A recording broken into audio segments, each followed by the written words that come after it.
Namaskar. Namaskar is an ancient yogic greeting, which means I accept the divinity within you. This first video is about how to start meditating. So first, let's agree on what meditation is. Meditation, from my teacher, has two definitions, broadly speaking. First, it means concentrated thinking. The second definition is that meditation is an unbroken flow of thought. This second definition refers to a higher level of meditation. But let's now talk about concentrated thinking. So yogis, people who started meditation, realized that the human being is mind-oriented. Although the obvious part of the human being is the body, someone is tall, someone is short, someone is more broad or thin, we recognize that we are known, as the Latins say, as Homo sapiens, which refers to the thinking being. So we understand from this that the primary part of the human being is the mind. And this is what meditation deals with. Now, as I said, meditation refers to concentrated thinking. Concentration is a Latin word which refers to moving toward the center. With the human mind, what this means is that normally, if you could look at yourself, if you could see your mind in a mirror the same way that you can see your body, you would probably see that your thinking, your thoughts, your feelings are all over the place. In this way, we cannot be so effective as human beings. So with meditation, we want to find a way to make our mind calm down a little bit. Instead of being all over the place, we want to bring our thoughts and our feelings gradually toward a center point. This allows us to think, to be aware, to be more clear in how we see life and how we respond to life. So this is a little bit about what the word meditation means. Now, meditation is a central part of what I call the big picture of yoga. Yoga in the modern world is often thought of as physical exercises where you can learn to bend your body in amazing shapes and be very flexible and also become more physically healthy, which is very important. But actually, this is only a small part of what I call the big picture of yoga. As I just said, we are oriented toward the mind, and the primary part of the big picture of yoga is the mind. Now, let's first think about what the word yoga means. Yoga, from the Sanskrit language, which we'll talk about in future videos, refers to unification or union. What this means is that I want to become a whole person. Of course, physically, I am a whole person. My arms are connected, my head is connected to my body, my legs are connected to my body. But mentally, we are not always complete. As I just said, our mind may be all over the place. We may be fragmented. One moment we feel this, another moment we feel that, a third moment we feel, yes, that's what I want to do. Whether our feelings or our thoughts, yes, we are often fragmented. So yoga has the ideal of making me feel like I am a whole, complete person, so that what I think is what I say, and what I say, what I do in my life. So the primary way to do this, as I said, is using our mind in a proper way. And this is the essential part of what meditation is. As we go further into meditation, which we will learn about in future videos and in personal contact that you may have with the teacher, we'll go into the deeper level of the deeper meaning in life, the complete meaning in life. But for this beginning session, let's talk basically about how we can use meditation in our daily life for perhaps simple answers. So what are the different types of meditation? If you have explored meditation at all, or yoga, you will probably see that there are many types of meditation that we have found in the world. For example, I know of walking meditations. This is a common practice in some Buddhist teachings. In a walking meditation, you may be in your room, or you may be in a garden, in a park, perhaps by yourself, or perhaps with a group of people. And you would walk and walk and walk. And at the end, if you had a guide, that guide might ask you, how many types of trees did you see? How long did we walk? Were we walking in a flat surface, or was it more rolling? Were there any lakes or rivers in the park that we just walked across? Questions like this might come up simply to help you observe. There's also breathing types of meditation, where you sit with your eyes open or closed and you observe your breathing. This is fine, and I often use this as a beginning technique in meditation classes to help us to become a little more calm and a little more aware. There's also meditations where you may read a religious book, a spiritual book, a philosophical book, and afterwards you meditate, you think about what was the meaning of what I read? What did the writer really want to say? This is another type of meditation, as I said. There's also meditations that deal with scanning the body. Here you may sit with your eyes closed and just observe your body. What do I feel inside of me? How fast am I breathing? Am I aware of my lungs, of my stomach, of the different parts of my body? Do I feel any aches or pains? And again, this type of meditation is what I use in beginning techniques of meditation. So these are a few of the many types of meditations in the world. Now, the meditation that I primarily teach has to do with being able to concentrate the mind on a higher idea, on a higher thought. And to do this, we might use what we call a mantra.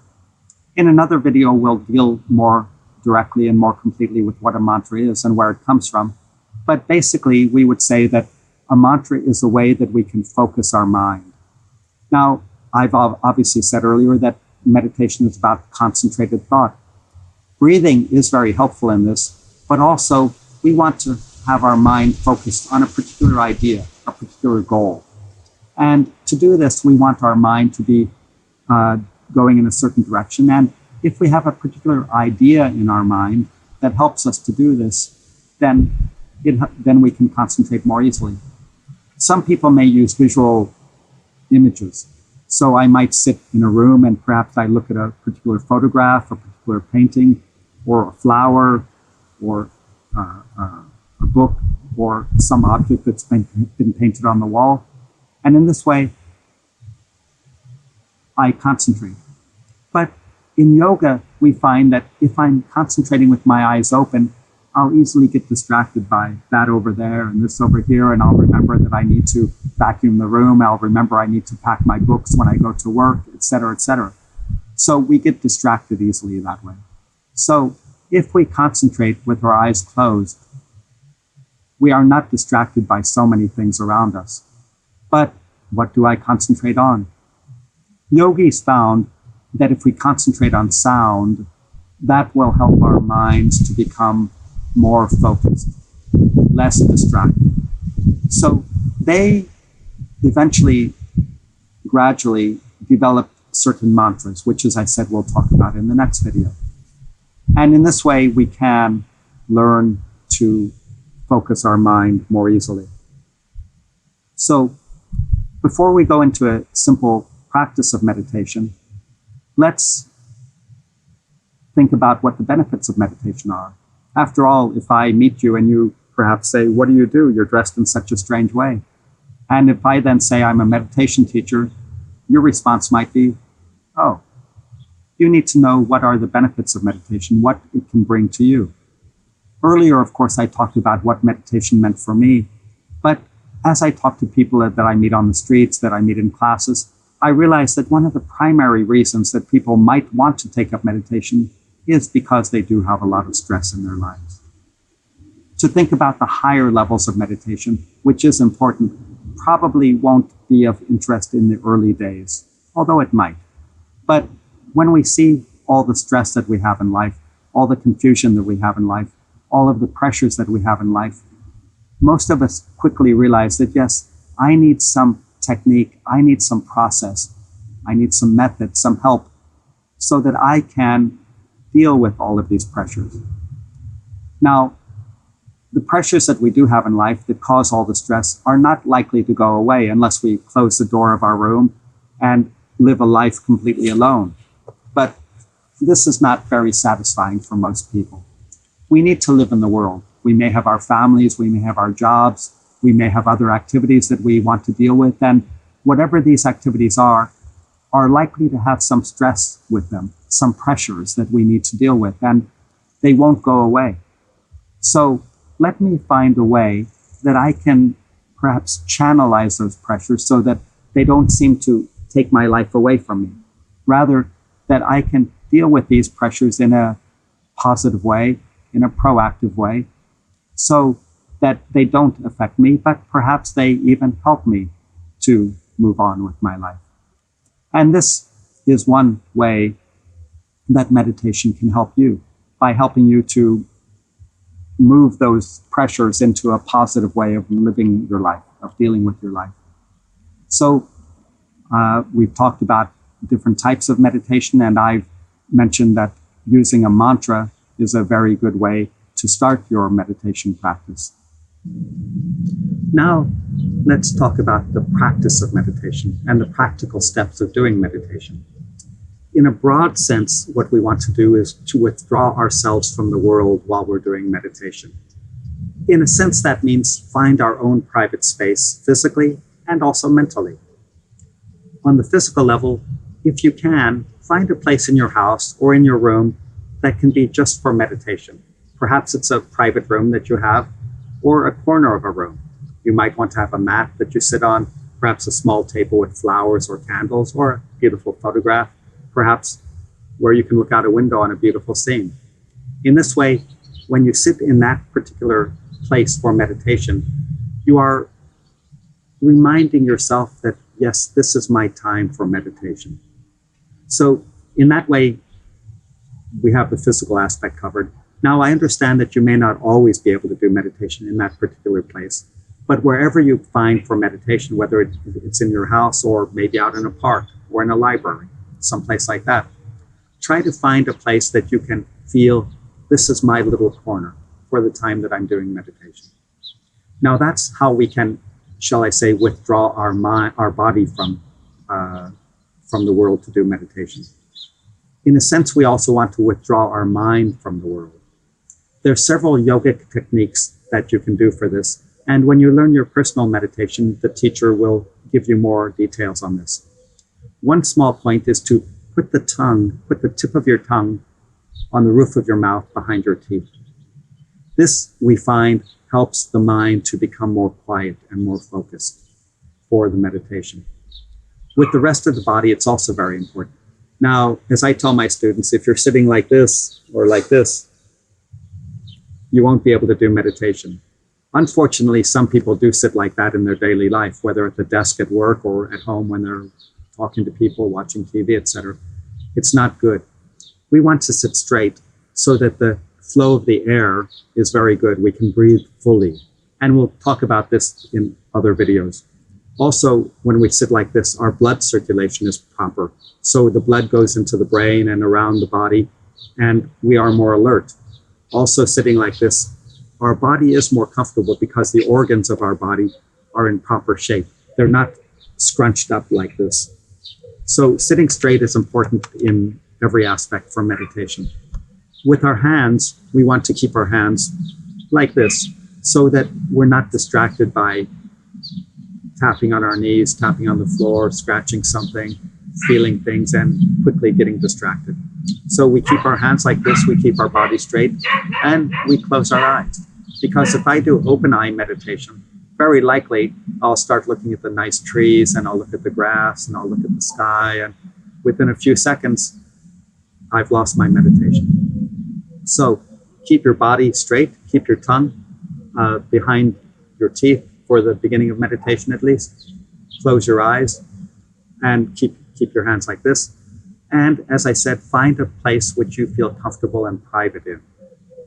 Another aspect of meditation is how often to do meditation. I always do my first meditation in the morning when I wake up.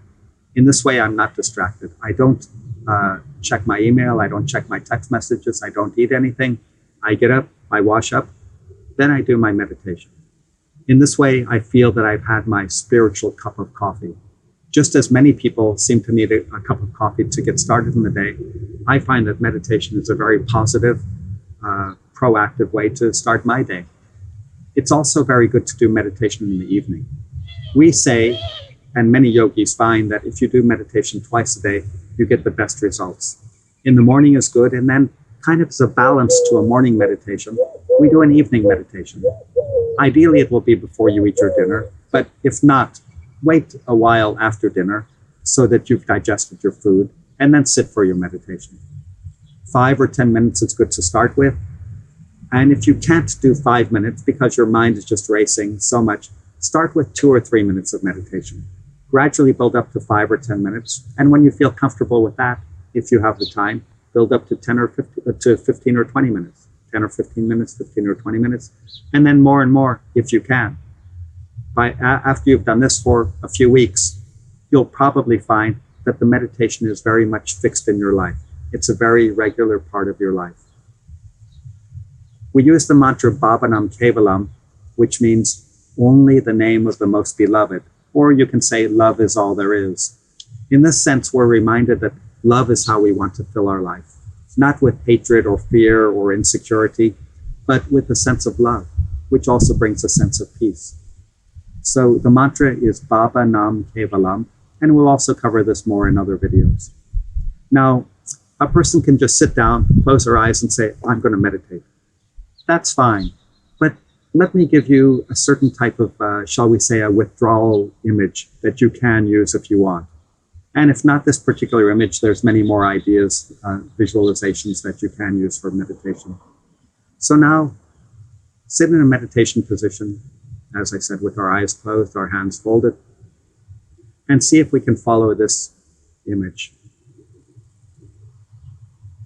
Imagine you're sitting outside on a warm night, and you see the stars up above you, filling the sky.